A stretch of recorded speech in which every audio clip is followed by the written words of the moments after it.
सोनकर जी, जो बात मैं अशोक यादव जी से पूछ रहा हूँ, सुधा जी से पूछ रहा हूँ, वो लोग थोड़ा अभी उसमें हिला हवाली कर रहे हैं, आपसे भी वही पूछ रहा हूँ। आपने एक नीति बनाई, मेरी समझ गई थी अगर आप जीते तो माना जाएगा आपकी नीति जनता को पसंद आई। क्या कि भाई अतीक हो, मुख्तार हो, कोई हो, सबके लगाम डालो, सबके नकेल कसो, बिल्कुल व्यवस्था दुरुस्त रहनी चाहिए, ठीक। और अगर आप निकाय में हार गए तो हम मानेंगे समाजवादी वाले जो कह रहे थे वो ठीक है, राहुल गांधी जो कह रहे थे ठीक है। ये बात तो साफ सही है कि इसमें कोई गड़बड़ है? सोनकर जी, देखिए, निश्चित तौर पर जिस तरीके से जो जनता का भरोसा होगा वो निश्चित तौर पर सामने आएगा। जो आपने दोनों बातें इसमें जोड़ी, चाहे कानून व्यवस्था की बात हो, चाहे विकास के मुद्दे की बात हो। जी मगर मैं बात ये भी कहूंगा कि जो निकाय चुनाव की बात हम चर्चा कर रहे हैं, तो पिछले परिणाम को भी हमको जरूर में ध्यान में लाना चाहिए। जब उत्तर प्रदेश के अंदर 2012 के अंदर जब 14 सीटें उत्तर प्रदेश में नगर निगम की हुआ करती थी, तो भारतीय जनता पार्टी ने 12 सीटों पर अपनी जीत दर्ज करी। जब 2017 में जब 16 सीटें हुई, तब 14 पर सीट दर्ज करी। तो निश्चित तौर पर जिस तरीके से जनता का एक विश्वास नहीं, लेकिन और वो जो करे आप बरगला लेते हो, आप बरगलाने वाली गोली रखते हो, पानी में घोल पिला देते हो। देखिए देखिए अशोक जी हमारे बड़े भाई हैं जी, और मैं बहुत मानता हूं उनको। और निश्चित तौर पर जिस तरीके से समझ में आता है, ये तो हमने चुनावी स्ट्रेटजी हमेशा देखी है। जब जहां पर ये जीतते हैं वहां पर सब कुछ बहुत अच्छा है, सरकारी व्यवस्थाएं अच्छी है, ईवीएम भी बहुत अच्छी है, कानून प्रशासन भी बहुत अच्छा है। और जहां हार जाते हैं वहां ईवीएम में गड़बड़ी हो गई, वहां लोकतंत्र पर सवाल खड़ा हो गया, वहां संविधान पर सवाल खड़ा हो गया, वहां प्रशासन पर सवाल खड़ा हो गया। ये तो स्ट्रेटजी पुरानी है, ये उत्तर प्रदेश की जनता भी जानती है और हम सब भी जानते हैं। मगर विश्वास, ये जनता का विश्वास कैसे जीतना है, जनता का भरोसा किसके साथ है, जनता को अंतिम पायदान पर खड़े हुए व्यक्ति को भी सशक्त किसने बनाया है, अंतिम पायदान पर खड़े हुए व्यक्ति को योजना से जिसने जोड़ा है, अंतिम पायदान पर खड़े हुए व्यक्ति को गरीब कल्याण की योजनाओं से किसने जोड़ा है, ये उत्तर प्रदेश के अंदर इस परफॉर्मेंस पे देखने को मिला है। देखिए, मैं वही कह रहा हूं अमिताभ जी की परफॉर्मेंस क्या है। परफॉर्मेंस ये है कि उत्तर प्रदेश के अंदर बसपा की भी सरकार रही, समाजवादी पार्टी की भी सरकार रही और कांग्रेस की भी सरकार रही पहले। मगर उत्तर प्रदेश को जनता को योजना से जोड़ने का काम किसने किया, उनको उनकी मूलभूत सुविधाओं को देने का काम किसने किया, जो उत्तर प्रदेश की छवि थी वो छवि को बदलने का काम किसने किया, आज जनता के बीच में रहने का काम किसने किया। इसलिए उदाहरण दिया जाता है ना कि भारतीय जनता पार्टी ही ऐसी पार्टी है जो 365 दिन 12 महीने जनता के ठीक है सोनकर जी, ठीक है, समाधान। एक मिनट रुकना होगा। संजय राणा जी, एक बुनियादी सवाल कि जब कोई भी राजनीतिक दल या नेता ये कहता है परिणाम आने के बाद, पहले नहीं, कि जनता को बरगला दिया, ठीक, आपको क्या लगता है कि ऐसी प्रतिक्रिया, ऐसी टिप्पणी जनता को भी नागवार गुजरती होगी? उसको भी लगता होगा कि हमको क्या समझे हो भाई? नहीं,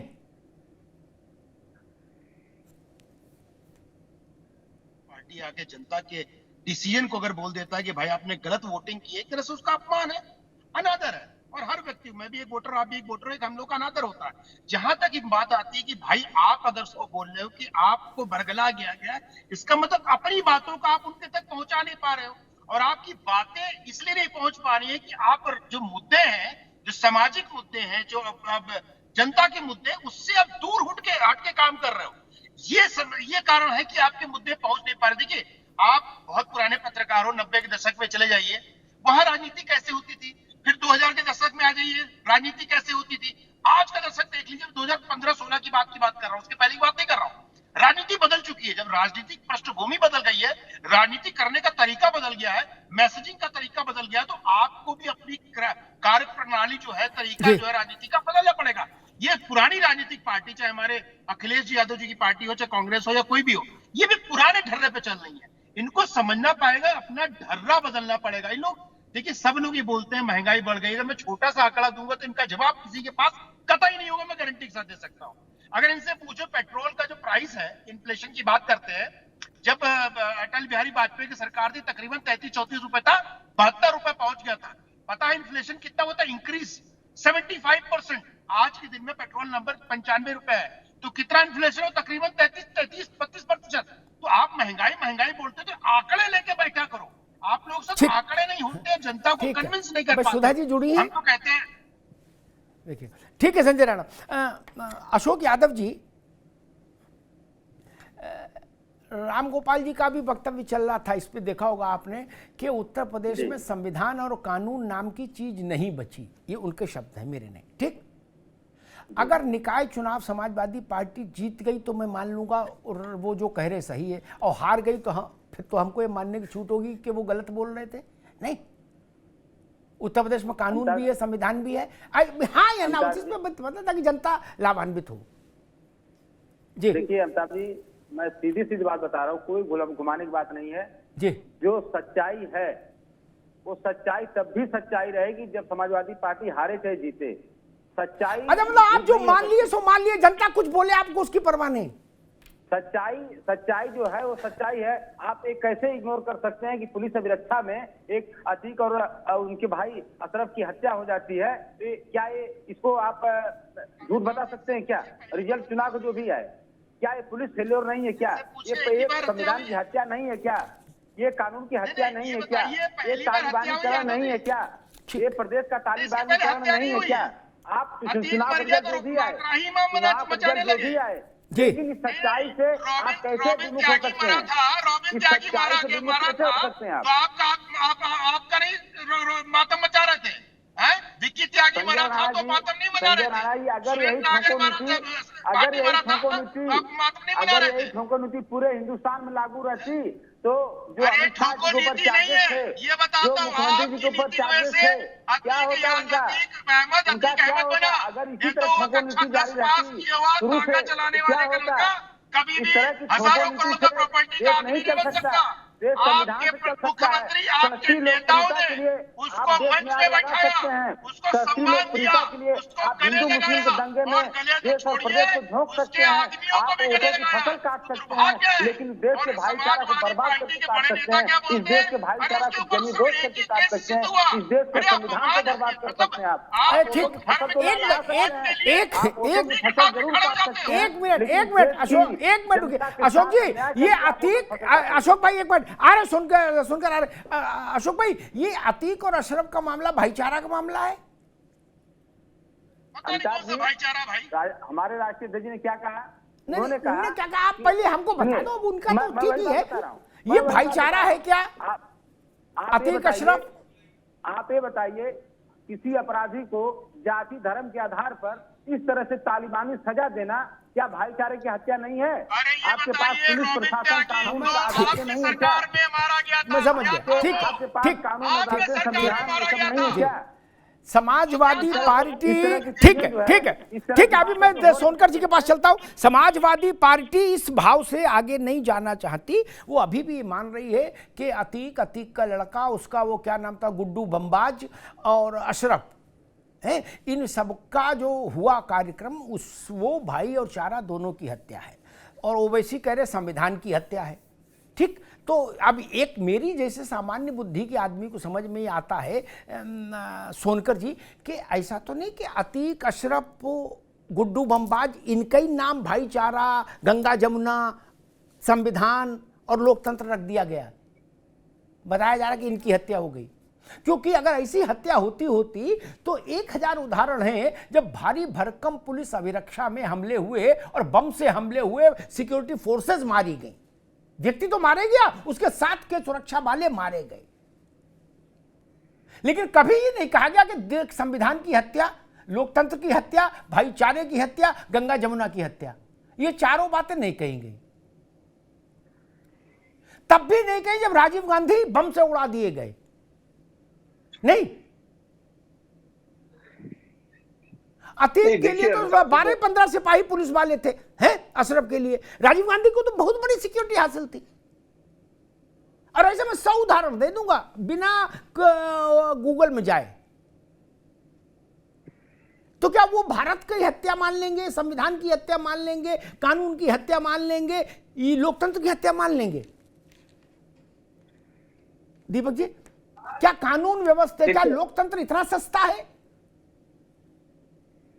देखिए अमिताभ जी, कि जिस तरीके से लगातार इस तरीके को दूसरे मोड़ पर ले जाने का काम किया जाता है, और हमेशा से इन सब विषयों को एक रूपरेखा दे करके किस तरीके से धार्मिक रूप देने का काम किया जाता है, ये सब हमको उत्तर प्रदेश की जनता भी समझ रही है और उत्तर प्रदेश की जनता भी ये जानती है। हमारे भाई अभी हमारे यादव अशोक जी कह रहे थे कि पुलिस कस्टडी में हत्या, शायद अशोक जी को ये याद नहीं होगा कि 2015 के अंदर जो हमारे अभी वरिष्ठ पत्रकार संजय जी कह रहे थे कि विक्की त्यागी की हत्या कोर्ट के अंदर करी गई थी, जज के सामने 2015 के अंदर। एक उदाहरण ऐसा है। दूसरा, 2015 के अंदर थाने के अंदर एक पत्रकार, हमारे भाई करीबी पत्रकार की जला करके हत्या कर दी गई, कोई मुकदमा एफआईआर दर्ज नहीं हुआ। तो ऐसे उदाहरण आपने ठीक कहा अमिताभ जी, ऐसे उदाहरण बहुत सारे हैं। मगर मेरा कहना यही है कि जो आपने कहा, देखिए मेरी नजर में अपराधी अपराधी, चाहे किसी समय की घटना हो, अपराधी अपराधी है। अपराधी का कोई जाति नहीं, धर्म नहीं, उस बात को मैं स्वीकार करूं, मैं मानता हूं। जो अपराधी है केवल अपराधी है, उसको अपराधी की सजा मिलनी चाहिए। उसको मित्र भाव से, जाति से, धर्म से ये जोड़ने का काम केवल जनता को गुमराह करने का है। और जनता इस बात को जानती है कि जनता इस बात का जवाब भी लगातार दे रही है कि कौन किस तरीके से किस प्रणाली पर करता है। सोचने का विषय ये खड़ा होता है कि आज लोग ऐसे एनकाउंटर की पैरवी करते हैं, आज ऐसे एनकाउंटर के पीछे संरक्षण करते हैं, वो देखने का विषय है। आप पूछ करके जाइए उमेश पाल के परिवार से और पूछिए उनके बच्चों से कि आप अगर ऐसे उन पर किए हुए घटना के लोगों पर अगर पुलिस कार्रवाई करती है तो आप उनकी कार्रवाई रोना रोते हैं, उनके बच्चों का दर्द नहीं समझते। और हमने भी देखा कि उत्तर प्रदेश के अंदर जब अतीक की घटना हुई, किस तरीके से लगातार सोशल मीडिया पर और मीडिया के माध्यम से कैसे लोगों ने अपना दर्द समझने का काम किया। और हमने भी सुना कि किस तरीके से फोन के माध्यम से यह भी देखने को मिला कि कैसे पैसों की धमकी फोन के माध्यम से दी जाती थी, गुंडा की धमकी, जमीनों हथियारों की धमकी। और ऐसे उदाहरण नहीं, एक उदाहरण मेरे पास ऐसा भी याद आता है कि अमिताभ जी कि जब 17 जनवरी 2007 को इलाहाबाद के अंदर ही जब अतीक के यहाँ एक बड़ा कार्यक्रम चल रहा था, उसी बीच में मदरसे के अंदर 2 बालिकाओं को वहां से उठा करके अतीक के गुर्गे उनके साथ गैंगरेप करते हैं। तो ऐसी बड़ी बड़ी घटनाएं कहां चली जाएंगी और ऐसे लोग उनको संरक्षण देने का काम करते हैं। हमने भी देखा है समाजवादी पार्टी के मंच पर कैसे ऐसे अपराधी कुत्तों को लेकर के चढ़ जाते हैं, कैसे उनके सहयोगी होगा, हो सकता है वाइल्ड लाइफ का मामला हो। ठीक है दीपक जी, ठीक है। डॉक्टर सुधा मिश्रा जुड़ी है क्या? सिंह मुख्यमंत्री के साथ चाय पीता तब नहीं दिक्कत होती है आपको? ठीक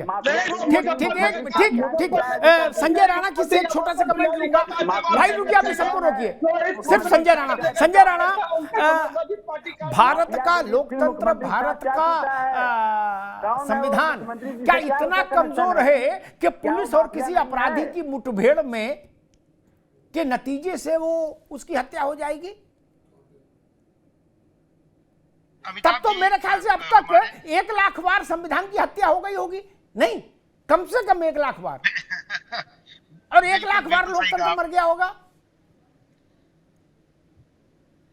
देखिए आजकल ये विपक्षी नेताओं ने मुहावरा बना दिया है कि संविधान की हत्या हो गया, संविधान के खिलाफ जा रहा है, देश में जनतंत्र खत्म हो गया, डेमोक्रेसी खत्म हो गया है, कानून व्यवस्था खत्म हो गई, मुहावरा हो गया है। ये जब देखिए बोलते रहते हैं, अरे भाई संविधान इतना छोटा नहीं है जो किसी के मर जाने या मार देने से हमारा संविधान खत्म हो जाएगा।